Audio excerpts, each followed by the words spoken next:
Queridos, vamos a estar hablando acerca del perdón y queremos de cierta manera invitarles para que puedan estar atentos y a medida que vayan escuchando pues puedan compartir estos pequeños minutos, ¿verdad? Que les pueda servir de ayuda para muchas personas que todavía no comprenden, ¿verdad?, la importancia de perdonar, que no saben cómo perdonar y que perdonar también tiene que ver con nuestra salvación. Así que no se vaya de ahí, mi querido hermano, porque ya comenzamos. Esto es Hope Today 07. Bienvenidos. Hola amigo, hoy hablaremos acerca del perdón. Una palabrita corta, pero que encierra una gran importancia, encierra una gran verdad y que es fundamental para de cierta manera destruir, eliminar, quitar completamente cualquier tipo de conflicto que puedan existir entre dos o más personas, incluso entre naciones. El perdón es algo fundamental en la sociedad y por falta de perdón, muchas personas tristemente viven llenas de rencor, llenas de resentimiento y tristemente enferman por no saber perdonar, por no saber pedir perdón. En esta hora, primeramente quisiéramos compartir un concepto bien claro acerca de lo que es perdón. Según la Real Academia Española, las palabras perdón o perdonar provienen del prefijo latino per y del verbo latino donare, que significa respectivamente pasar, cruzar, adelante, pasar por encima de, donar, donación, regalo, obsequio, etc. Y sigue diciendo el concepto que también implica la idea de remitir, de remisión, de cesar una falta, una ofensa, una demanda, un castigo, una indignación, etc.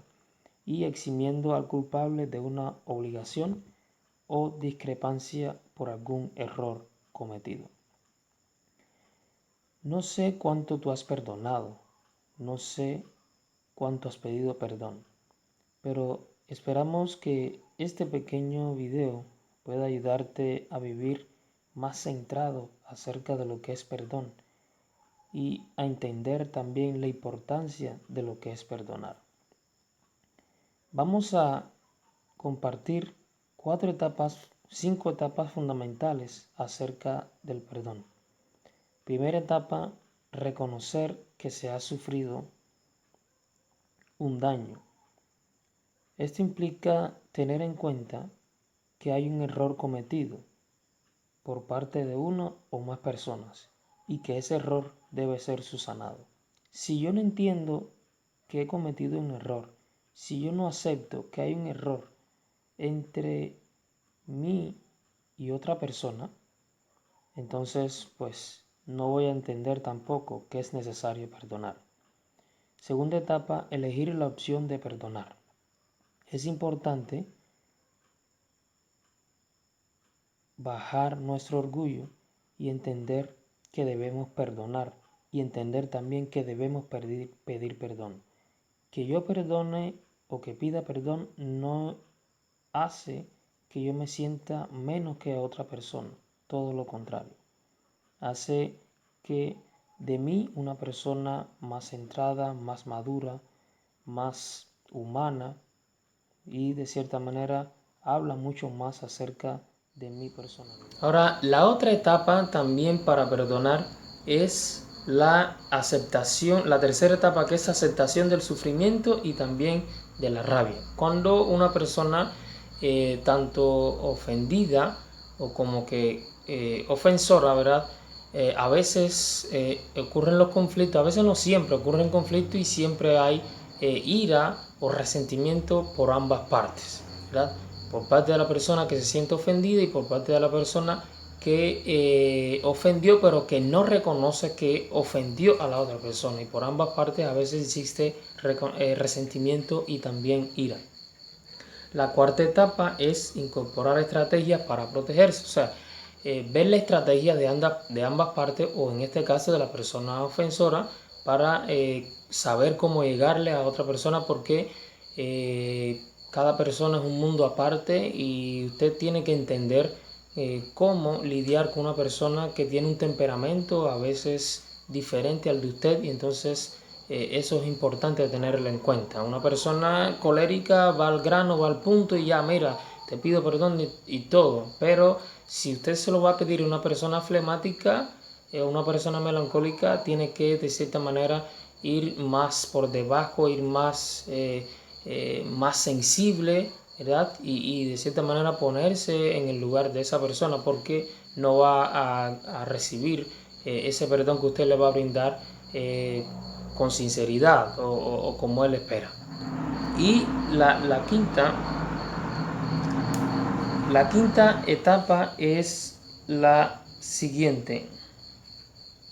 Es también expresión explícita del perdón. O sea, los gestos, como decía anteriormente, los gestos y la forma en la que usted le está hablando a la persona va a decir o va a confirmar lo que realmente esa persona está escuchando de sus labios. Usted tiene que mirar a la persona a los ojos, no utilizar gestos tan agresivos, tan bruscos, sino ser paciente, no hablar tan rápido, sino hacer entender a la persona, no subir demasiado tampoco el volumen de tu voz, aunque hay personas como la mía personalmente que el volumen de la voz es alto, es agravante, y a veces muchos creen que estoy malhumorado, pero es todo lo contrario. Pero de cierta manera es tratar de mantener un volumen de voz mesurado, estable, ¿verdad? Melodioso, para que la persona pueda escuchar, ¿verdad? Cada palabra, y no que simplemente se aturda de escuchar una voz tan elevada. Ahora, vamos al caso de la Biblia. La Biblia siempre nos da consejos para todo. Como decía anteriormente al principio, si nosotros entendemos en un punto bíblico, podemos comprender que todo lo referente al pecado y demás tiene que ver con perdón. El hombre pecó y necesitaba de perdón. Ahora, para que el hombre de cierta manera comprendiera la necesidad de perdón, Dios siempre suscitó un medio o una forma para que el hombre se sintiera feliz consigo mismo y también sintiera paz interior. Siempre que el hombre comete en el tiempo, ¿verdad?, de los israelitas y mucho más allá, ¿verdad?, antes de que los israelitas emergieran como nación, siempre había un medio para, de cierta manera, para que el hombre se sintiera sosegado, para que se sintiera tranquilo y comprendiera de que Dios le había perdonado cualquier infracción. Si vemos los patriarcas, ¿verdad?, que encontramos allí en Génesis, podemos encontrar que los patriarcas tenían la costumbre de levantar un altar, en ese altar sacrificar un carnero, ¿verdad?, macho de 1 año y sin defecto alguno, dedicado para el Señor, para Dios. Y de esa manera pedía perdón a Dios por los pecados, no solamente propios, sino también de su familia. Y es una manera de sentirse sosegado, de sentirse tranquilo, de ver una reconciliación entre ambas partes, de parte de la criatura, ¿verdad?, hacia su creador. Si nosotros, por ejemplo, vamos allí al libro de Números, capítulo 6, un ejemplo rapidito, podemos ver claramente o confirmar lo que estamos hablando hasta este momento. Números capítulo 6, versículo del 2 al 7, nos dice lo siguiente. Habla a los hijos de Israel, dice Dios, y diles: el hombre o la mujer que se apartare haciendo voto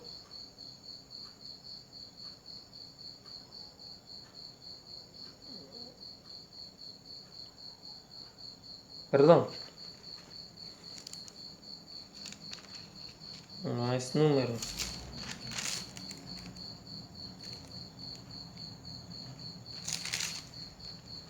Dice allí en capítulo 7 de Números, parafraseando, ¿verdad?, en honor al tiempo, que si el hombre cometía un pecado, cometía un error, tenía de cierta manera una manera de cómo subsanar ese error. Dice que presentaba una ofrenda a Dios la presentaba, y dice que allí el sacerdote ungido por Dios, dice que sacrificaba esta ofrenda y de esta manera obtenía el perdón, ¿verdad?, que el hombre estaba buscando por parte de Dios. O sea, que es algo sumamente importante. De hecho, en la palabra del Señor encontramos allí en el libro de Números también el día de expiación. El día de expiación, ¿verdad?, que era solamente una vez al año, cuando el sacerdote entraba al lugar santísimo del santuario, una tienda dedicada, ¿verdad?, para honrar a Dios y demás, donde estaba el arca de la alianza y también las 2 tablas de piedra donde Dios había escrito los 10 mandamientos. Dice que en ese día era un día sumamente solemne, porque el sacerdote oficiaba para pedir perdón no solamente de su propia familia y de su propia vida, sino el perdón de todo el pueblo de Israel. Y eso era una manera en la cual el pueblo de Israel se sentía seguro, se sentía libre, ¿verdad?, y se sentía, ¿verdad?, exonerado de cualquier tipo de culpa. O sea, vemos que la palabra del Señor siempre nos habla, ¿verdad?, y nos indica acerca de la necesidad de perdonar. La palabra del Señor también nos dice en Mateo, allí capítulo 9, un texto que encontramos donde un pasaje bíblico, como le estaba diciendo, que se habla acerca de un paralítico, una persona que no podía caminar debido a una enfermedad. Y dice la palabra del Señor que mientras las personas que estaban alrededor de Jesús estaban pensando y esperando que Jesús hiciera un milagro en él, Jesús simplemente le dijo a esta persona, a este hombre inválido: mira, tus pecados te son perdonados. Muchos de los que estaban allí comenzaron a burlarse y comenzaron a criticar a Jesús, y tal vez no decir nada, pero pensar: pero este está loco, ¿no ve que este hombre vino aquí o lo trajeron aquí simplemente para ser sanado? Y él simplemente le dice, como si fuera Dios: tus pecados te son perdonados. ¿Saben por qué Jesús le dijo esto al paralítico? Porque Jesús sabía la gran o la mayor necesidad que tenía este hombre. Este hombre no necesitaba tanto ser sanado, tal vez porque era un hombre de una edad adulta, o tal vez porque él lo que realmente necesitaba era porque necesitaba tener paz interior en su corazón. Y por eso cuando Jesús se dirigió a él y le dijo: tus pecados te son perdonados, fue cuando él realmente sintió alivio en su alma. ¿Por qué? Porque era lo que realmente él necesitaba. Tú y yo lo que más necesitamos es alivio en nuestra alma, la necesidad de ser perdonados y la necesidad también de perdonar. Ahora, ojo, porque esto tiene que ver con salvación. Dice la palabra del Señor allí en Lucas capítulo 6, versículo 37. No juzguéis y no seréis juzgados, no condenéis y no seréis condenados, perdonad y seréis perdonados. Si yo no perdono y tampoco pido pido perdón, si yo no perdono y no pido perdón, lógicamente hago el sacrificio que Jesús hizo en la cruz del Calvario por mí algo totalmente nulo.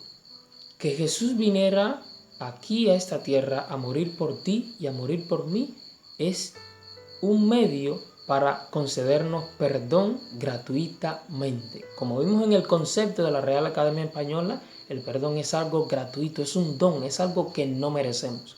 Jesús vino para concederte ese perdón, algo que realmente tu alma necesita. ¿Sabes por qué tal vez sientes inconformidad en tu alma? ¿Sabes por qué tal vez en tu familia hay problemas? ¿Sabes por qué tal vez te sientes inseguro contigo mismo, inseguro en las cosas que haces? ¿Sabes por qué tal vez a veces lo tienes todo, pero tu vida sigue hueca, sigue vacía, sigue sin sentido? Porque no has sabido perdonar, porque no has sabido pedirle perdón a Cristo Jesús. Es importante que nosotros no solamente perdonemos, sino también que le pidamos perdón a aquellas personas que nos ofenden, a aquellas personas que nosotros ofendemos y sobre todo a Dios cada vez que cometemos errores conscientes o inconscientemente. Solamente así vamos a vivir una vida más tranquila, más pacífica, vamos a vivir una vida placentera, vamos a vivir una vida con sentido en este mundo. Dios ha hecho todo lo que ha estado en sus manos para concederte perdón. Ahora vive ese perdón, experimente ese perdón, practique ese perdón, concede ese perdón, busca ese perdón y vas a ver que tu vida va a tener más sentido. Recuerda, mi querido hermano, estamos en este mundo con un propósito y también con una esperanza. De hecho, una oración muy modelo que todo el mundo conoce de memoria, la oración modelo que encontramos en Mateo capítulo 9, del 6 al 13, capítulo 6 del 9 al 13, esa oración modelo. Padre nuestro que estás en los cielos, santificado sea tu Padre. Dice una parte de la oración: perdona nuestras deudas como nosotros también perdonamos a nuestros deudores. A veces decimos esa oración de memoria, pero no interiorizamos la gran importancia, la gran verdad a lo que nos compromete esa oración. Si realmente, ¿verdad?, queremos ser perdonados por Dios, primeramente debemos practicar perdonar a nuestros semejantes en esta tierra.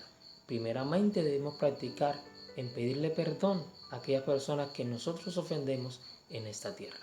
Que Dios te bendiga en mi deseo y oración.